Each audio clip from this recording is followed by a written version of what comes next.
तो बच्चों को पढ़ाना है आज एक नया चैप्टर। चैप्टर आपके सामने है। चैप्टर का जो नाम है वो है issue and redemption of debenture. तो issue and redemption of debenture, चलिए जरा समझते हैं कि यहाँ पर एक शब्द आ रहा है जिसका नाम है डिबेंचर। अब तक हम पढ़ रहे थे शेयर, लेकिन अब हम पढ़ने जा रहे हैं डिबेंचर। तो चलिए पता लगाएं कि भाई ये है क्या आखिर। डिबेंचर डिबेंचर कहते किसको? भाई जैसे शेयर था वैसे डिबेंचर है। चलो एक सवाल पूछते हैं। सवाल नंबर 1, जो हमारी कंपनी है, अगर उसको लोन लेना हो, लोन मतलब ऋण कह लीजिए, उधार कह लीजिए, तो मेरा क्वेश्चन नंबर फर्स्ट ये है कि अगर एक कंपनी को लोन चाहिए तो उसे स्मॉल अमाउंट या लार्ज अमाउंट, छोटे अमाउंट का लोन चाहिए कि बड़े अमाउंट का लोन चाहिए? चलो, और बच्चों ने जवाब दिया है हमें कि सर कंपनी को लोन चाहिए। तो कंपनी, अरे कंपनी को छोटा मोटा लोन थोड़ी ना चाहिए, बड़े अमाउंट का लोन चाहिए। तो बच्चों आपने जवाब तो हमें सबने सही दिया। कंपनी को लोन चाहिए, ऋण चाहिए, उधार चाहिए तो बड़े अमाउंट का लोन चाहिए। ठीक। अच्छा दूसरी बात सुनना बच्चों, दूसरा क्वेश्चन सुनना। पहला तो आपने बता दिया कि कंपनी को उधार चाहिए तो बड़े अमाउंट का उधार चाहिए।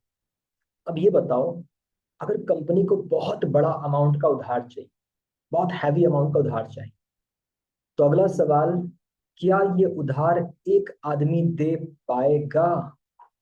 हाँ या ना? क्या ये उधार एक आदमी दे पाएगा? चलो बच्चे कह रहे हैं सर बहुत बड़ा लोन मतलब कई कई करोड़, कई 100 करोड़, कई हजार करोड़, कई लाख करोड़। नहीं सर, एक आदमी तो नहीं दे पाएगा। तो कंपनी को लोन चाहिए, बहुत बड़े अमाउंट का लोन चाहिए, एक आदमी ये इतना बड़ा उधार नहीं दे पाएगा। तब तब कंपनी अपने लोन के क्या करेगी? टुकड़े। तब कंपनी अपने लोन के क्या करेगी? टुकड़े, टुकड़े करेगी, पोर्शन। जैसे मान लो समझाने के लिए, मान लो कंपनी को 1 लाख रुपए का लोन चाहिए। हमने आपको समझाने के लिए छोटा अमाउंट लिया, वरना तो आप जान रहे हो सैकड़ों हजारों करोड़ की बात होती है। मान लो कंपनी को 1 लाख रुपए का लोन चाहिए और कंपनी ने इसके छोटे छोटे टुकड़े कर दिए, चलो मान लो 100 रुपए वाले टुकड़े। तो इस प्रकार 1 लाख रुपए को 100 से डिवाइड किया तो 1000 टुकड़े आए।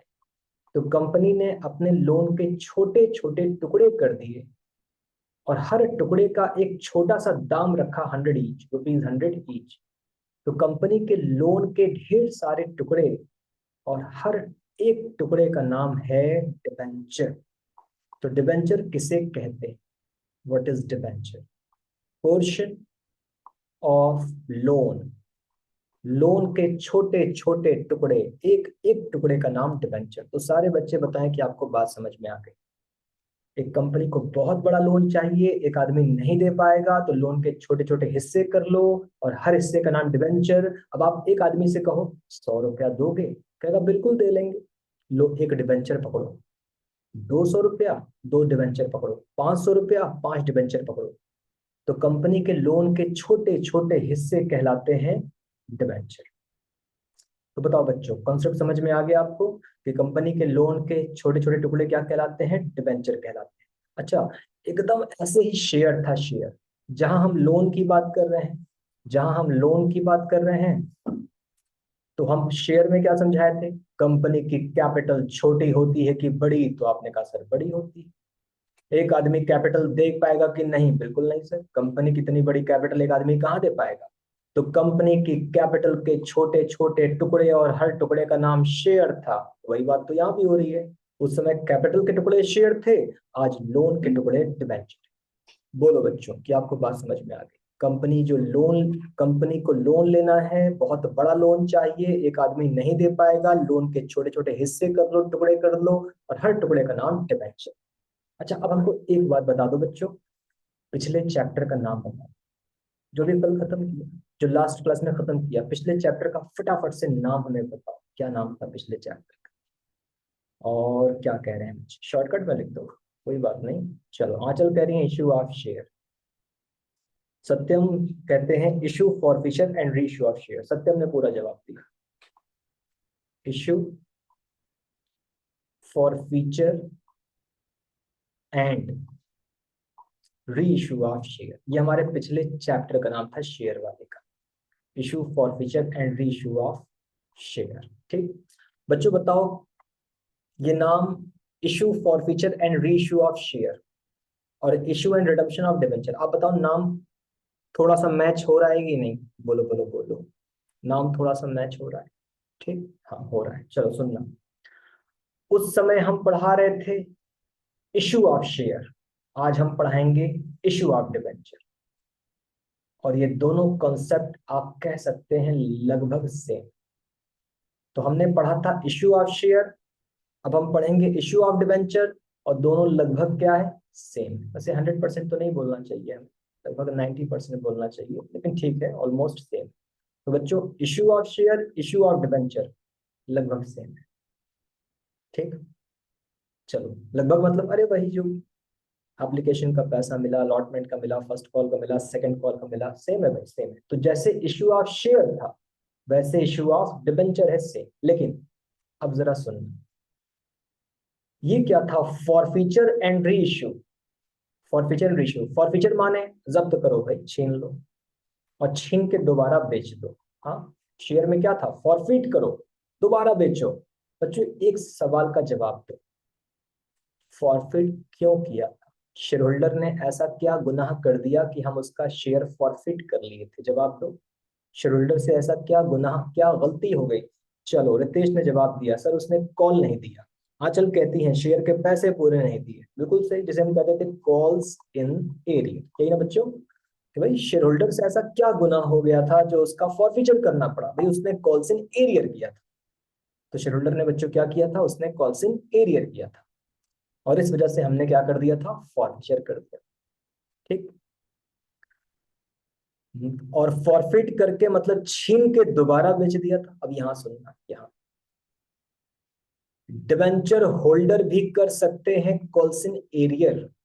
डिबेंचर होल्डर भी क्या कर सकते हैं? Calls in arrear. मैंने एप्लीकेशन दिया, अलॉटमेंट दिया, बट मैंने कॉल्स नहीं दिया। हाँ, तो डिबेंचर होल्डर भी कर सकता है कॉल्स, कॉल्स इन एरियर, मगर डिबेंचर का फॉरफीचर नहीं हो सकता। तो बच्चों कंपनीज एक्ट क्या कहता है? डिबेंचर का फॉरफीचर नहीं हो सकता। अब आप बताओ, अगर छीन नहीं सकते तो दोबारा बेच सकते हैं? अगर छीनने की परमिशन ही नहीं है तो क्या दोबारा बेचने की परमिशन है? बोलो बोलो बोलो बच्चे, देखिए बच्चे क्या कहते हैं, कहते हैं नहीं सर, अगर छीन नहीं सकते तो दोबारा बेच भी नहीं सकते। तो बच्चों डिबेंचर में एक शब्द गायब है, कौन सा? Forfeiture and reissue of debenture. और बताओ क्यों गायब है? आपको बात समझ में आ गई? जल्दी बोलो। कि शेयर में था फॉरफिट करो, री इशू करो, forfeiture and reissue of share, मगर डिवेंचर में ये शब्द दिखता नहीं। डिवेंचर में ये शब्द दिखता नहीं, क्यों? क्योंकि भाई भले डिवेंचर होल्डर गलती करे, किसी को कॉल्सन एरियर करे, मगर आप नहीं छीन सकते। वो हम बाद में बताएंगे क्यों छीन नहीं सकते, लेकिन डिवेंचर का फॉरफीचर नहीं हो सकता, और जब छीने नहीं तो भला दोबारा बेचोगे कहां से? तो डिवेंचर चैप्टर में कौन सा शब्द आपको ढूंढने से नहीं मिलेगा? Forfeiture of debenture and reissue of debenture. अगर बच्चों को ये शब्द समझ आ गया है तुम चर्चा को आगे बढ़ाओ। बोलो कि हाँ सर समझ गया, डिवेंचर में ऐसा कभी नहीं होगा, नो फॉरफीचर नो री इशू, वो शेयर में होता है, यहाँ छीनने का अधिकार ही नहीं है। यहाँ भले डिवेंचर होल्डर कॉल से एरियर करे, गलती करे, न दे, मगर उसको फॉरफीचर का अधिकार है ही नहीं। तो नो फॉरफीचर एंड नो री इशू। चलिए आगे चलते हैं, इसके बाद की बात करते हैं। ध्यान दीजिएगा बच्चों, अब देखना कि हमारे पिछले चैप्टर का नाम था इशू ऑफ शेयर, तो यहाँ तो है इशू ऑफ डिबेंचर। अच्छा, चैप्टर में था forfeiture and reissue of share, हमने मना कर दिया कि डिबेंचर में ऐसा होता ही नहीं, नो फॉरफीचर नो री इशू ऑफ शेयर। मगर एक नई चीज देखो बच्चों, एक नई चीज। तो अब हमारे चैप्टर में एक नई चीज आ रही है, वो है redemption of debenture. Redemption of debenture. अब ध्यान देना, हम एक सवाल आपसे पूछ रहे हैं बच्चों, एक सवाल पूछने जा रहे हैं। हाँ बच्चों, तुम आपसे कह रहे थे कि भाई वो तो आप समझ गए कि भाई इशू ऑफ शेयर तो इशू ऑफ डिबेंचर, लेकिन no forfeiture and reissue of share, but no forfeiture and reissue of debenture, ना डिबेंचर फॉरफिट होता तो ना री इशू। अच्छा, मेरा क्वेश्चन ये है बच्चों आपसे, kinds of share, kinds of share, types of share. Share कितने प्रकार के होते हैं बताओ। और बच्चों का कहना है शेयर दो प्रकार के। नाम फटाफट बताओ, तो नाम फटाफट बताओ। बच्चों ने नाम बताया कि सर नाम है, चलो जवाब आया sir equity share, capital, preference share. Capital क्या, कैपिटल लिखें, इक्विटी शेयर लिख देते हैं, equity share and preference share. तो दो तरह के शेयर होते हैं। बच्चों ध्यान देना, आप बताओ क्या इक्विटी शेयर का पैसा कंपनी को अपनी लाइफ में वापस करना है? वापस करना मतलब रिडम्पशन। क्या इक्विटी शेयर का पैसा कंपनी अपने जीवन काल में लौटाती है? रिडम्पशन। सही जवाब सुनना बच्चों, सही जवाब है नो। आपको क्या बोलना था सर? नहीं सर, कंपनी इक्विटी शेयर का पैसा अपने जीवन काल में नहीं वापस कर, बंद हो गई तो बात अलग है, बट अपने जीवन काल में अपनी लाइफ में कंपनी इक्विटी शेयर का पैसा वापस नहीं कर। अब जवाब देना कि क्या कंपनी प्रेफरेंस शेयर का पैसा अपनी लाइफ में लौटाती है? हाँ चलो, आंचल ने बोला विद इन 20 ईयर्स, सत्यम बोले विद इन 20 ईयर्स, सर 20 साल में लौटा देना, बिल्कुल। बच्चे बोले सर विद इन 20 ईयर्स। हाँ यस, कि प्रेफरेंस शेयर का पैसा कंपनी अपनी लाइफ में लौटाती है। अच्छा एक बात और बताना, क्या हम आपको कभी कभी शुरू में रिडम्पशन ऑफ प्रेफरेंस शेयर नाम का चैप्टर पढ़ाए थे? रिडम्पशन ऑफ प्रेफरेंस शेयर बोलो। अभी नहीं, पहले पहले। हाँ बच्चे कह रहे यस याद है, रिडम्पशन ऑफ प्रेफरेंस शेयर पढ़ाए थे।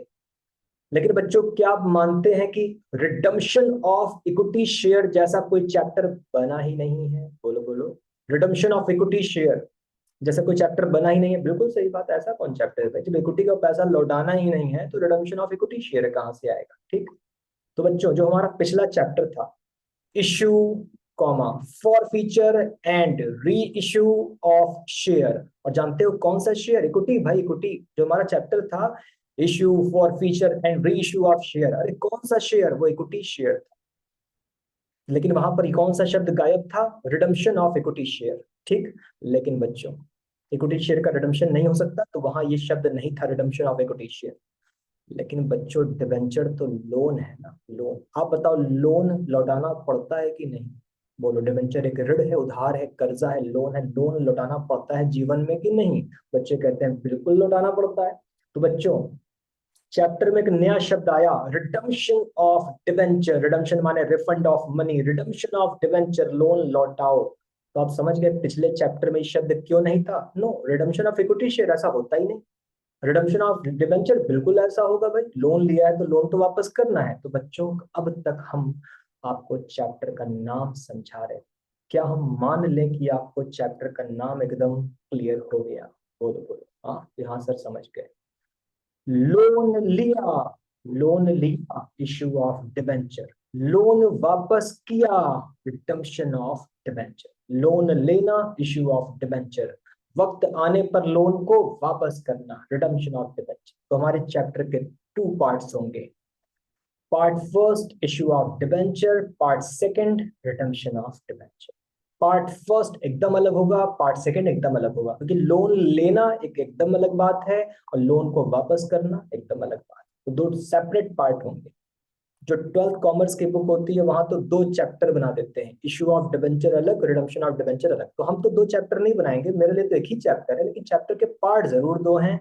लोन लेना इशू ऑफ डिबेंचर, लोन वापस करना रिडम्पशन ऑफ डिबेंचर। तो सीधी सी बात है कि हम शुरुआत कहां से करेंगे बच्चों? हम लोग शुरुआत करेंगे इशू ऑफ डिबेंचर्स।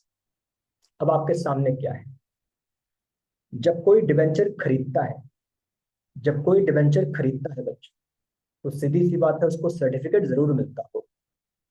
तो ये रहा डिबेंचर सर्टिफिकेट। हाँ तो असली दुनिया में डिबेंचर सर्टिफिकेट कैसा दिखता है, देख लो कैसे दिखता है। अच्छा बच्चों से पूछते बताओ ये क्या है, ये मोहर क्या है? हाँ ये क्या चीज लग रहा है? बोलो। देखिए कोई बच्चा बताता है ये मोहर जो लगी है ये क्या है? ये तो भाई सर्टिफिकेट है पूरा का पूरा, ये तो पूरा का पूरा सर्टिफिकेट है। ये क्या चीज है ये जो मुहर लगी है? चलो पहला जवाब दिया है आंचल ने, सर एक कॉमन सील है, बिल्कुल सही, कॉमन सील। देखो बच्चों, कंपनी कंपनी सिग्नेचर तो कर नहीं सकती, क्योंकि वो मेरे आपकी तरह इंसान तो है नहीं असली वाला, वो तो आर्टिफिशियल पर्सन है। तो कैसे पता कंपनी साइन की है? ठप्पा लगाती है, ठप्पा मुहर लगाती है, तो ये उसकी मुहर दिख रही है, कॉमन सील दिख रही है। तो बच्चों जब भी कोई डिबेंचर खरीदता है तो उसको एक सर्टिफिकेट मिलता है। सर्टिफिकेट की शक्ल कैसी होती है वो आपके सामने, ये इस तरह सर्टिफिकेट की शक्ल होती है। आइए जरा डिबेंचर की खूबियां समझते हैं, बारीकियां समझते हैं। ठीक, देखो डिबेंचर के बारे में कुछ कंटेंट्स, कुछ लिस्ट, कुछ बातें, विशेष बातें, कैरेक्टरिस्टिक, जो आपको कहना करो विशेष बात।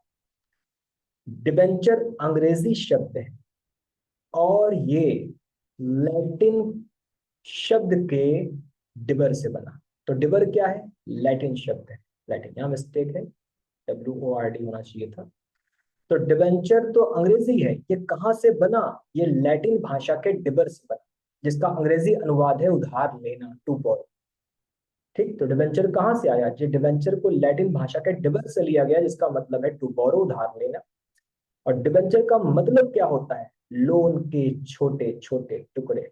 अभी बताए थे, लोन के छोटे छोटे हिस्से, लोन के छोटे छोटे टुकड़े। हम कहते थे कि देखो कंपनी को बहुत बड़ा लोन चाहिए, एक आदमी नहीं दे पाएगा, तो लोन का टुकड़ा करो, सबसे थोड़ा थोड़ा मांगो, सबसे थोड़ा थोड़ा मांगो। अच्छा भाई, तो लोन के छोटे छोटे टुकड़े, लोन के छोटे छोटे हिस्से कहलाते हैं डिबेंचर। जब कोई डिबेंचर खरीदता है, आप जानते हो कि डिबेंचर खरीदने वाले को हम क्या बुलाएं? डिबेंचर होल्डर, ऋणपत्रधारी। तो जब कोई डिबेंचर खरीदता है, कंपनी को पैसा देता है, तो कंपनी उसको प्रूफ के तौर पे क्या देती है? सर्टिफिकेट। तो कंपनी प्रूफ के तौर पर उसको सर्टिफिकेट देती है। तो जब भी कोई डिबेंचर खरीदता है, तो कंपनी उसको क्या इश्यू करती है? एक सर्टिफिकेट इश्यू करती है, सर्टिफिकेट दे देती है। और ये सर्टिफिकेट इस बात की सूचना है कि कंपनी ने लोन प्राप्त कर लिया है, कंपनी ने लोन पाया है। तो अगर कंपनी किसी को डिबेंचर सर्टिफिकेट दे रही है, तो समझ जाओ कि कंपनी इस बात की सूचना दे रही है कि हमने लोन प्राप्त कर लिया। जब आप डिबेंचर खरीदते हो, तो उस पर इंटरेस्ट रेट क्या होता है? फिक्स। यानी आपने डिबेंचर खरीदा, जब आपने डिबेंचर खरीदा, तो आपको पहले से ही पता होता है कि आपको कितना इंटरेस्ट मिलने वाला है, कितना इंटरेस्ट मिलने वाला है। तो उम्मीद आप बात समझ गए होंगे कि जैसे अभी आप डिबेंचर खरीदे भी नहीं हो, और खरीदने से पहले ही आपने देखा 10% डिबेंचर, यानी आपको पता है कि सालाना 10% ब्याज मिलने वाला। तो डिबेंचर खरीदने से पहले ही आपको उसका रेट पता होता है, एक फिक्स रेट होता है। तो डिबेंचर का इंटरेस्ट रेट क्या होता है? फिक्स होता है। अगर आपने 1 लाख रुपए लगाए और वहां लिखा है 8% डिबेंचर, तो आप समझ जाओ कि सालाना ब्याज आपको 8000 मिलने वाला है। तो इंटरेस्ट रेट फिक्स होता है। और डिबेंचर को फॉरफिट नहीं कर सकते, अभी हमने बताया था आपको। चलो इस बारे में समझाते हैं सर, क्यों, रीजन।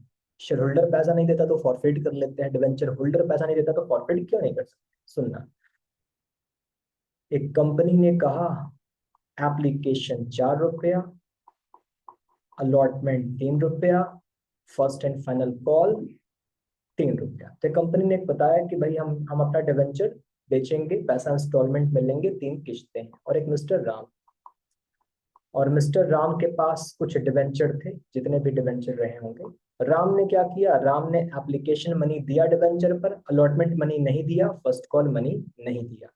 और फॉरफीचर ना भैया, नहीं, बिल्कुल नहीं, नो, नहीं। तो डिवेंचर का फॉरफीचर क्यों नहीं हो सकता? कारण सुनना, कारण, रीजन। बच्चों देखो, डिवेंचर खरीदने का मतलब क्या होता है? हम आपसे पूछ रहे हैं, आपने डिवेंचर खरीदा तो आपने कंपनी को कैपिटल दी कि लोन दिया? बोलो, डिवेंचर खरीदने का क्या मतलब है? आपने कंपनी को पूंजी दी, कैपिटल, या ऋण दिया, लोन? हाँ, बच्चे कह रहे हैं सर डिवेंचर खरीदने का मतलब है कि मैंने कंपनी को उधार दी। ठीक, उधार। अब आप सोचो, कंपनी बोली लाओ 10 रुपया उधार लाओ, किश्तों में, किश्त ये रही 10 में, हाँ ये किश्तें रही। आपने उधार की पहली किश्त दे दी, आप उधार की दूसरी किश्त नहीं दे पाए, आप उधार की तीसरी किश्त नहीं दे पाए।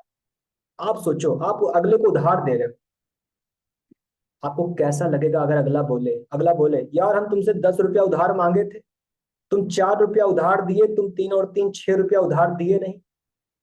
फॉरफीचर, हम तुम्हारा 4 रुपया हड़प लेते हैं, जाओ हम छीन लेते हैं। बताओ, एक तो हम एहसान कर रहे हैं तुम्हारे ऊपर, एक तो हम एहसान कर रहे हैं तुम्हारे ऊपर कि हम तुम्हें लोन दे रहे हैं, तुम कह रहे हो अरे हम 10 रुपया लोन मांगे, तुम 4 रुपया लोन दिए, तुम हमको 6 रुपया लोन नहीं दिए, जाओ तुम्हारा 4 रुपया भी हमारा हुआ।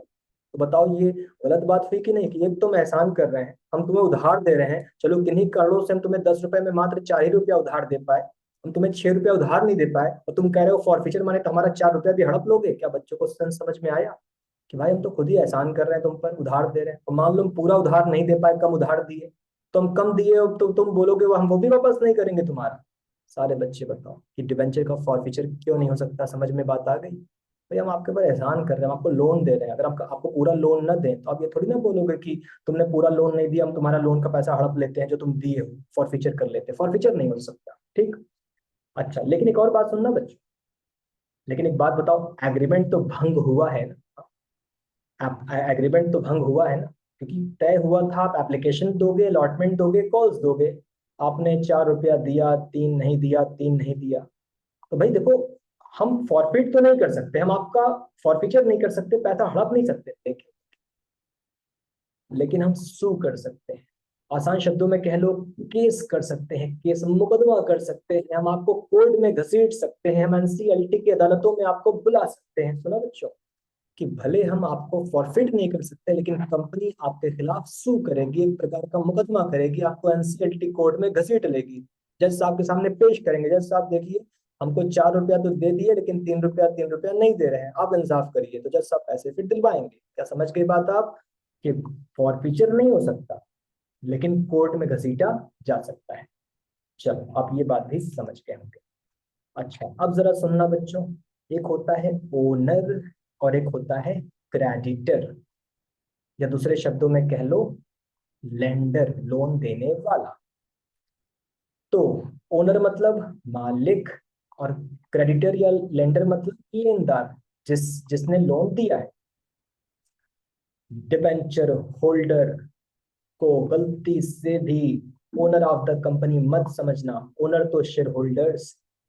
डिबेंचर होल्डर कौन है? वो कंपनी के लिए क्रेडिटर है, लेनदार है, लेंडर है, जिसने लोन दिया है। तो डिबेंचर होल्डर ओनर है? बिल्कुल नहीं, तो शेयर होल्डर होता है। तो डिबेंचर होल्डर कौन है? वो कंपनी का लेनदार है, उसने ऋण दिया है, वो ऋणदाता है, वो लेनदार, वो लोन देने वाला है, वो ओनर नहीं। लोन दो प्रकार के होते हैं, short term and long term. Short term मतलब 12 महीने में चुका देंगे, लॉन्ग टर्म मतलब कह लो 12 महीने के बाद चुकाएंगे। कंपनियां नॉर्मली डिबेंचर के जरिए किस प्रकार का लोन लेती हैं?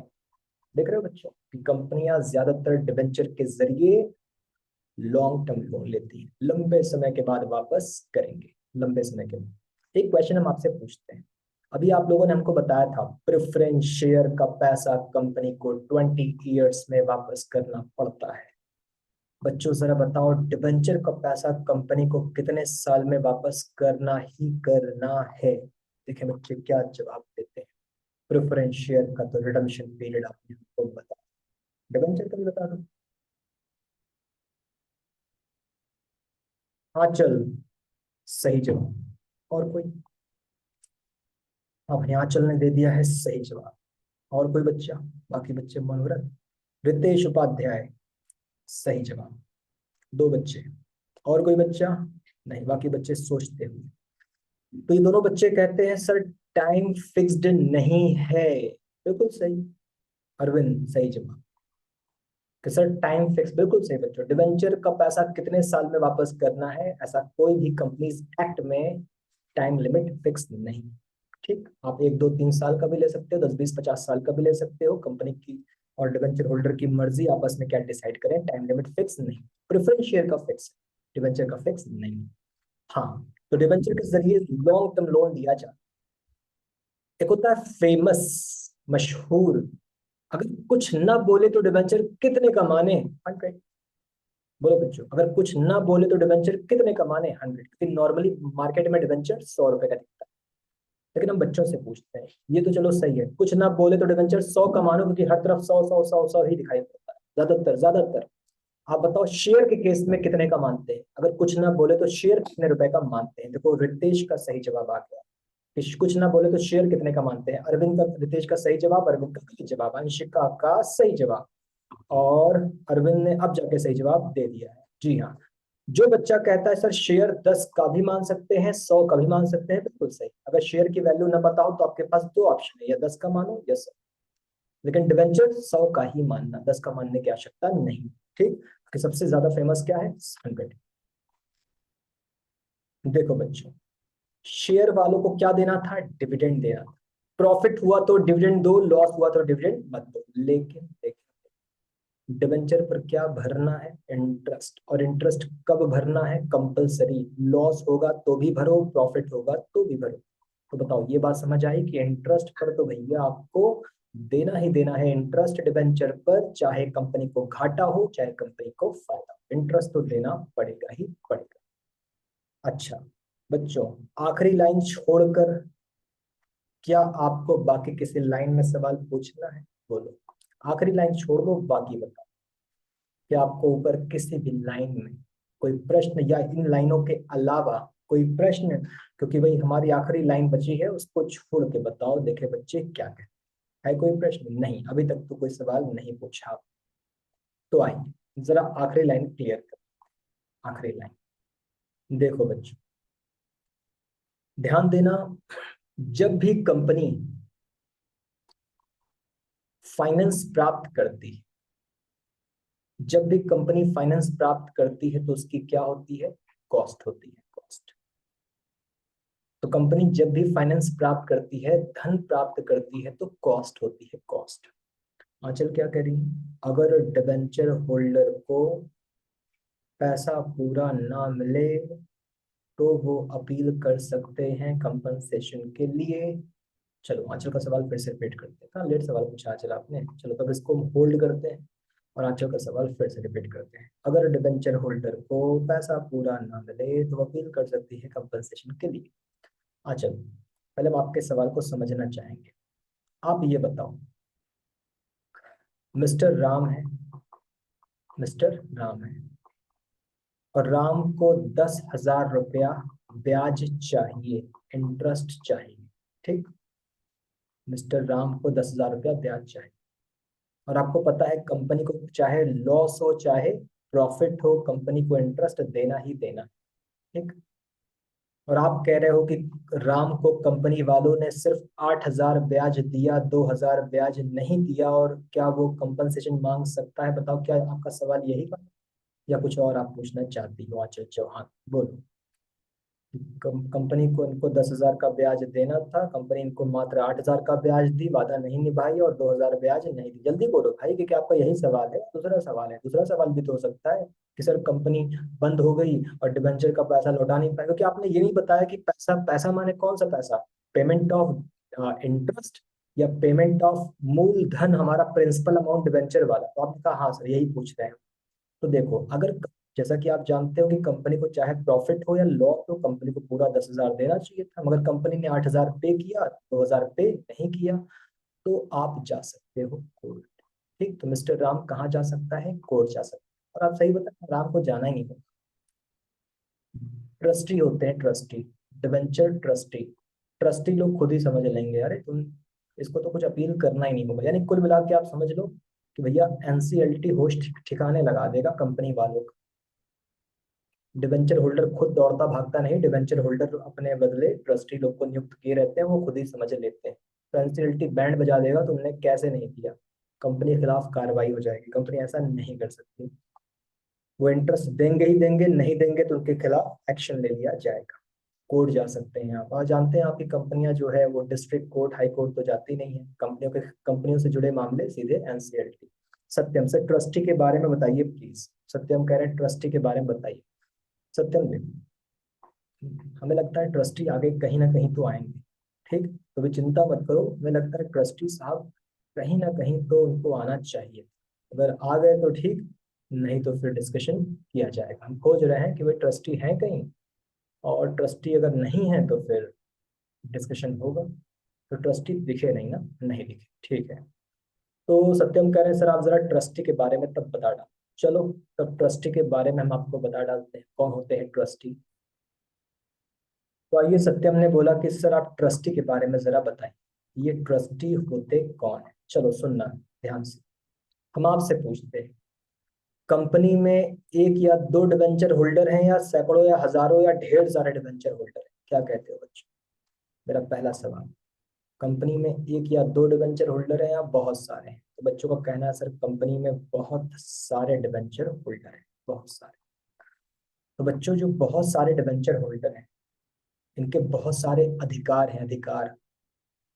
मुझे वक्त वक्त पर हाफ ईयरली, क्वार्टरली इंटरेस्ट पाने का अधिकार, मेरे पैसे कहाँ पर लगे उस बात को जानने का अधिकार, मेरा मूलधन, मेरा प्रिंसिपल अमाउंट सही समय से हमें वापस मिले अधिकार, मेरी सुरक्षा में गिरावट ना आए अधिकार। मतलब डिबेंचर होल्डर को सिक्योरिटी चाहिए। तो डिबेंचर होल्डर एक या अधिक व्यक्ति को क्या नियुक्त करते हैं? ट्रस्टी। तो डिबेंचर होल्डर मिलकर ट्रस्टी नियुक्त करते हैं जो उनके अधिकारों के लिए काम करेगा।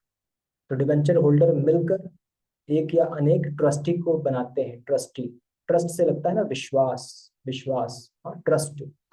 तो ट्रस्टी, कुछ ट्रस्टी व्यक्ति होते हैं, पर्सन होते हैं कह लो, जो डिबेंचर होल्डर के बदले काम करते हैं। वो डिबेंचर होल्डर के रिप्रेजेंटेटिव है, वो डिबेंचर होल्डर की सुरक्षा के लिए काम करते हैं। तो क्या आसान शब्दों में आपको बात समझ में आ गई? क्या डिबेंचर होल्डर को समय से पेमेंट हो रहा है इंटरेस्ट का कि नहीं? क्या उनका पैसा सुरक्षित है कि नहीं? क्या उनका पैसा वक्त आने पे सही से लौटाया जा रहा है कि नहीं? इनका पैसा कंपनी कहाँ पर यूज कर रही है, सही जगह यूज कर रही है कि नहीं? बोलो, समझ गए आप ट्रस्टी कौन होता है?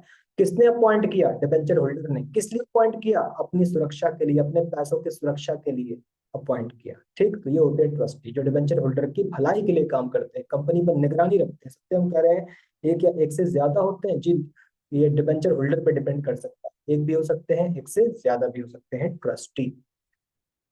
तो डिबेंचर होल्डर अपनी सुरक्षा के लिए उनको नियुक्त करते हैं। हाँ हाँ, लास्ट बात हम कर रहे हैं, कंपनी को बिजनेस करने के लिए क्या चाहिए?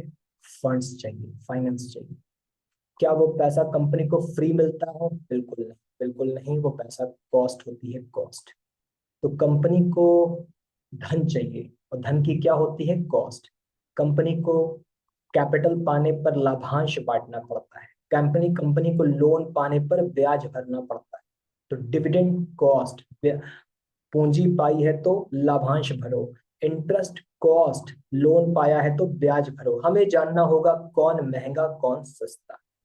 कंपनी ने डिबेंचर वालों से लोन लिया, प्रेफरेंस शेयर वालों से कैपिटल मांगी, इक्विटी शेयर वालों से कैपिटल मांगी, रिटेन्ड अर्निंग वालों से पैसा मांगा। कंपनी पैसा लेकर आती है बहुत जगह से। तो कंपनी को धन की प्राप्ति कहाँ से हुई? डिबेंचर होल्डर से पैसा मांगा, प्रेफरेंस शेयर से पैसा मांगा, इक्विटी शेयर कैपिटल से पैसा मांगा, इक्विटी शेयर से, रिटेन्ड अर्निंग वालों से पैसा। अब कॉस्ट, डिबेंचर होल्डर को हम ब्याज देंगे, प्रेफरेंस शेयर होल्डर को हम डिविडेंड देंगे, इक्विटी शेयर होल्डर और रिटेन्ड अर्निंग को हम डिविडेंड देंगे। कौन महंगा कौन सस्ता? सबसे महंगा डिबेंचर वाला इंटरेस्ट। हम लाइन से ही लिखें, लाइन से, सबसे महंगा इंटरेस्ट, उससे सस्ता प्रेफरेंस डिविडेंड, उससे सस्ता इक्विटी डिविडेंड, उससे थोड़ा सा सस्ता रिटेन्ड अर्निंग का डिविडेंड। तो सारे बच्चे बताओ कि आपको ये बात समझ में आई? कंपनी धन, बिजनेस करने के लिए धन लेकर आई, लेकिन धन पर, उस धन पर आपको पैसे पे करने पड़ेंगे, क्योंकि फाइनेंस कॉस्ट होती है।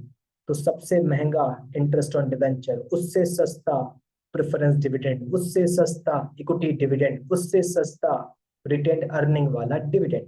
आपको कहे सर ऐसा क्यों? मैं आपको बताता हूँ सर। सबसे सस्ता इंटरेस्ट कॉस्ट सबसे सस्ती रहती है, डिविडेंड कॉस्ट से भी सस्ती। कारण सुनना, जैसे फॉर एग्जांपल कंपनी ने 1 लाख रुपया उधार किससे मांगा? Debenture holders. कंपनी ने इस पैसे से क्या किया? बिजनेस किया। कंपनी ने बिजनेस करके कितना प्रॉफिट कमाया? चलो मान लो 20%। तो कंपनी ने किससे पैसा मांगा? Debenture holders. उस पैसे का क्या किया? बिजनेस किया। बिजनेस करके कितना कमाया? 20%। 20% में कितना इंटरेस्ट बांट दिया?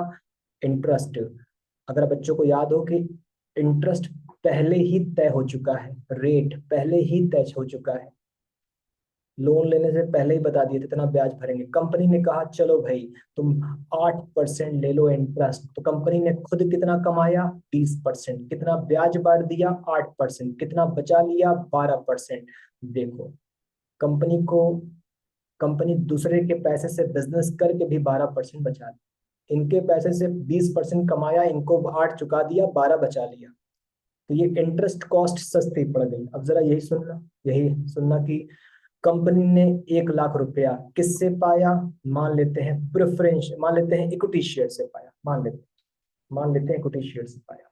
तो कंपनी ने 1 लाख किससे पाया? इक्विटी शेयर से पाया। उस पैसे का क्या किया? बिजनेस में लगाया। बिजनेस से क्या कमाया? प्रॉफिट कमाया। और प्रॉफिट में से क्या बांट दिया? डिविडेंड। अगर आपको याद हो, इक्विटी शेयर जितना ज्यादा प्रॉफिट उतना ज्यादा डिविडेंड, पूरा का पूरा डिविडेंड बांट दिया। बचा कहाँ? बचा कहाँ? महंगा पड़ गया। क्या बच्चों को कुछ हद तक बात समझ में आई कि इंटरेस्ट सस्ता क्यों है? बिल्कुल, हम 20 कमाएंगे, तुम्हें 8 10 12 देख 8 बचा लेंगे, 8 10 बचा लेंगे। इक्विटी भाई जितना कमाएंगे सब तुमको देना पड़ेगा। समझ गए? तो कंपनियां क्या करती हैं? कंपनियां मिक्स करके कैपिटल पाती हैं। खैर, आप उतना ज्यादा क्या बात करें, बस आप इतना जानो, सबसे सस्ती interest cost, interest on debenture, उससे महंगा प्रेफरेंस डिविडेंड, उससे महंगा इक्विटी डिविडेंड, और सबसे अधिक महंगा रिटेन अर्निंग वाला डिविडेंड। बच्चों, हम इस पेज को बंद करना चाहते हैं, चर्चा को आगे बढ़ाना चाहते हैं। हमें लगता है कि यहाँ तक की बात आपको समझ में आ गई है। बताओ, क्या डिवेंचर क्लियर है बच्चों? यहाँ तक डिवेंचर के बारे में इंफॉर्मेशन क्लियर है? हाँ, डिवेंचर क्या होते हैं? अच्छा, सत्यम कह रहे हैं सर एक चीज हमें नहीं क्लियर है, दैट इज रिटेन्ड अर्निंग। जो शब्द आप इस्तेमाल बार बार कर रहे हैं वो हमें समझ में नहीं आया। Retained earning, what is retained earning? ये क्या होती है रिटेन्ड अर्निंग? अच्छा, और क्या? आंचल सर, ट्रस्टी को पेमेंट एनसीएलटी करता है? देखो भाई आंचल, जो ट्रस्टी होते हैं, ट्रस्टी, उनका मेहनताना हो भी सकता है, नहीं भी हो सकता। उनकी फीस हो भी सकती है, नहीं भी हो सकती। कुछ लोग ऐसे होते हैं बस ट्रस्टी बन जाते हैं, बिना फीस के काम करते हैं। और मान लो कि ट्रस्टी को आप पेमेंट करना चाहते हो, फीस देना चाहते हो, तो डिबेंचर होल्डर डिसाइड कर लेंगे। वो डिबेंचर होल्डर डिसाइड कर लेंगे कि भाई फंड्स बनाया जाएगा, उसमें से ट्रस्टी को पेमेंट कर दिया जाएगा। ठीक, तो वो कंपनी का, डिवेंचर होल्डर का आपसी मैटर है कि फीस देनी है कि नहीं, और देनी है तो कितनी देनी है। एनसीएलटी डिसाइड नहीं करेगा। एनसीएलटी तो तब इन्वॉल्व होता है जब मामला फंसता है, विवाद होता है। तो एनसीएलटी तब इन्वॉल्व होता है जब डिस्प्यूट होता है। एनसीएलटी एक प्रकार का कोर्ट है, कह लीजिए। हाँ, तो हम सत्यम की बात पर आते हैं सर, रिटेन्ड अर्निंग क्या होता है? ठीक है, रिटेन्ड अर्निंग, अगर आप डेफिनेशन पूछोगे तो डेफिनेशन तो ये है, profit reinvested in the business। Profit reinvested in the business, तो ये क्या है? इसे बोलते हैं retained earning. Profit reinvested in the business। जैसे मान लीजिए रिलायंस इंडस्ट्रीज लिमिटेड को प्रॉफिट हुआ और वो अपने इक्विटी शेयर होल्डर्स को देना चाहती है डिविडेंड। तो रिलायंस इंडस्ट्रीज लिमिटेड को क्या हुआ? प्रॉफिट हुआ, और वो अपने शेयर होल्डर को देना चाहती है डिविडेंड। डिविडेंड, डिविडेंड देना कंपलसरी नहीं है, दे भी सकते हैं, नहीं भी दे सकते। इंटरेस्ट देना कंपलसरी है, लॉ कहता है डिविडेंड देना कंपलसरी नहीं, चाहे दो चाहे मत दो। रिलायंस ने अपने शेयर होल्डर से पूछा, आपको डिविडेंड दे दे या बिजनेस में ही लगा दें? तो परमिशन मान लो मिल गई। शेयर होल्डर बोले नहीं नहीं, हमको क्या दे रहे हैं, आप बिजनेस में इन्वेस्ट कर दो। तो रिलायंस ने डिविडेंड न देकर बिजनेस में री इन्वेस्ट कर दिया, और इसी को बोलते हैं रिटेन्ड अर्निंग। 1 लाख रुपया लाभांश देना था, नहीं दिया, 1 लाख रुपया बिजनेस में री इन्वेस्ट कर दिया, ये होता है रिटेन्ड अर्निंग। लेकिन मत भूलना कि ये पैसा है किसका? शेयर होल्डर का। तो उस पर वो क्या मांगेंगे भाई? हम वो अगर 1 लाख रुपया आप उनको दिए होते तो उनके पास धन आ जाता, ये धन आप बिजनेस में लगा दिए, तो वो 1 लाख पर भी अपनी कॉस्ट मांगेंगे। खैर तो सब बातें नहीं, मेन बात ये है रिटेन्ड अर्निंग कहते किसे? डिविडेंड न बांट के पैसा बिजनेस में लगा दिया, इसे बोलते हैं रिटेन्ड अर्निंग। बोलो, बात समझ में आ गई आपको कि डिविडेंड का पैसा न बांट के बिजनेस में री इन्वेस्ट कर दिया, इसको बोलते हैं रिटेन्ड अर्निंग। चलो आपसे एक सवाल पूछते हैं, एक सवाल।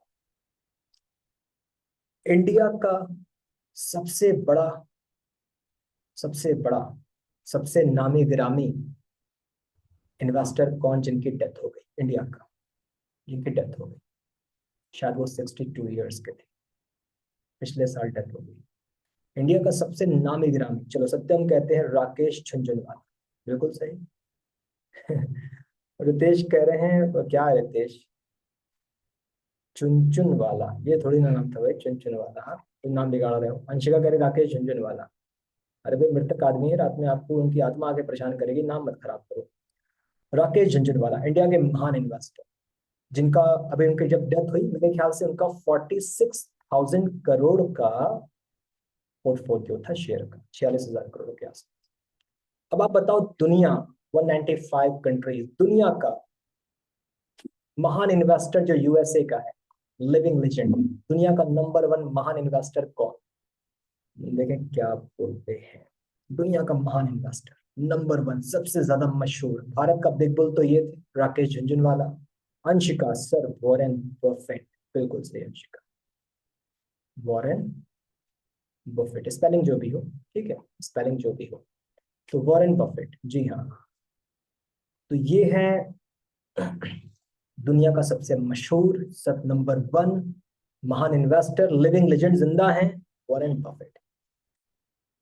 और इनकी एक कंपनी है, इनकी एक कंपनी है, शायद ये नाम है क्या इसका, बर्कशायर हैथवे।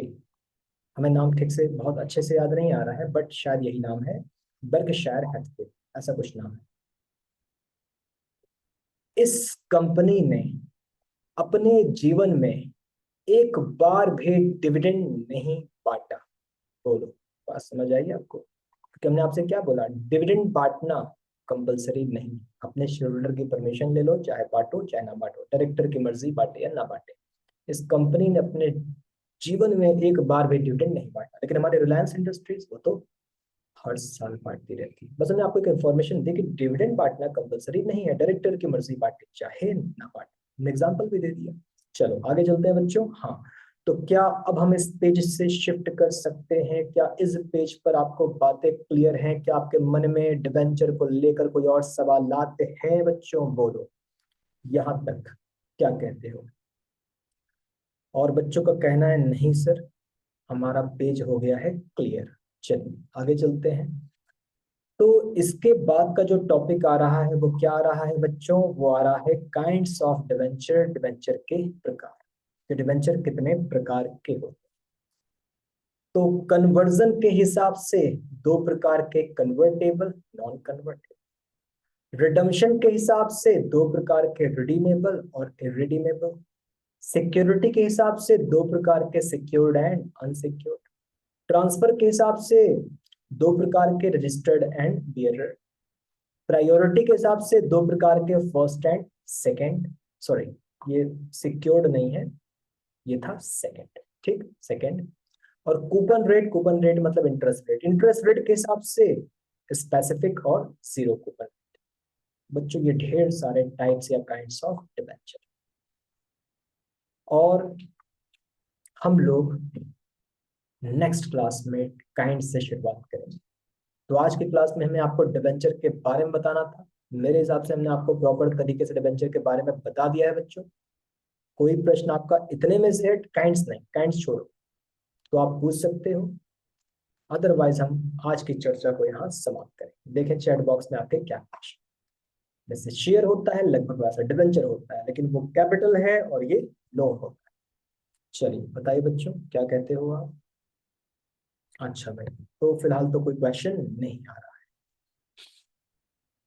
ठीक है बच्चों, तो शुरुआत कहाँ से की जाएगी? अच्छा अरविंद, वर्ल्ड वाला इन्वेस्टर कौन है एक बार फिर? वर्ल्ड, अरे वो था ना, वॉरेन बफेट, ये थे ना। गूगल के पास चला जाए, वॉरेन बफेट की शक्ल देख ले। कौन पूछ रहा है? अरविंद प्रजापति है, कह रहे हैं एक बार फिर से बताइए कि वर्ल्ड का टॉप इन्वेस्टर क्या नाम आप बता रहे हैं? जी वॉरेन बफेट साहब थे, वॉरेन बफेट, स्पेलिंग भी आ गई है, वॉरेन बफेट जी भी आ गए हैं, देख लो भाई अरविंद। ये है हमारे वॉरेन बफेट साहब, दुनिया के महान इन्वेस्टर। और इनकी कंपनी क्या थी? Berkshire Hathaway. हमें स्पेलिंग ठीक से याद नहीं, देख लेते हैं क्या थी स्पेलिंग। हाँ, स्पेलिंग नीचे कहीं है, ये है बर्कशायर हैथवे, ये इनकी कंपनी का नाम था। सत्यम कह रहे हैं ये तो बढ़ो है। हाँ सत्यम, आपने बहुत अच्छे से इनको इज्जत दिया है। और अरे इतने महान लोग हैं, महान होने में बुढ़ापन तो आता ही है भाई, कल आप भी तो बढ़ो होगे। हाँ चलो, अरे इतना महान आदमी है तो। अच्छा इनका, इनकी कंपनी का शेयर जानते हो? प्राइस पर शेयर देखा जाए, बर्कशायर हैथवे, बहुत महंगा शेयर है इनका, प्राइस पर शेयर। जितना हमको याद आ रहा है कि एक अब कितने रुपए का था, बहुत महंगा था, 1 लाख रुपए से ऊपर था। अच्छा ये कितना है, 4,76,000 USD। अरे बाप रे, देख रहे हो क्या हो गया ये। USD, हाँ, यूनाइटेड स्टेट डॉलर, बाप रे बाप, 4,76,000 यूनाइटेड स्टेट डॉलर, बहुत ज्यादा हो गया। $1 बराबर 75-80 रुपया, हाँ, 80 रुपया क्रॉस। सत्यम कह रहे थे पूरा जौनपुर आ जाएगा शेयर में, तो कभी डिविडेंड ही नहीं बांटे, रीइन्वेस्ट करते गए, रीइन्वेस्ट करते गए। ठीक, चलिए तो फिलहाल ये रुपया नहीं लिखा है, डॉलर, US डॉलर लिखा है, 4,76,000 रुपए। आंचल कह रही हैं इसको खरीदने में बिक जाएंगे। चलो बच्चों, तो फिलहाल मिलते हैं हम लोग नेक्स्ट क्लास में भाई। और कोई और प्रश्न है बताओ, अदरवाइज चर्चा को समाप्त करें, नेक्स्ट क्लास में काइंड से शुरू करें। ठीक है, थैंक यू बच्चों, थैंक यू।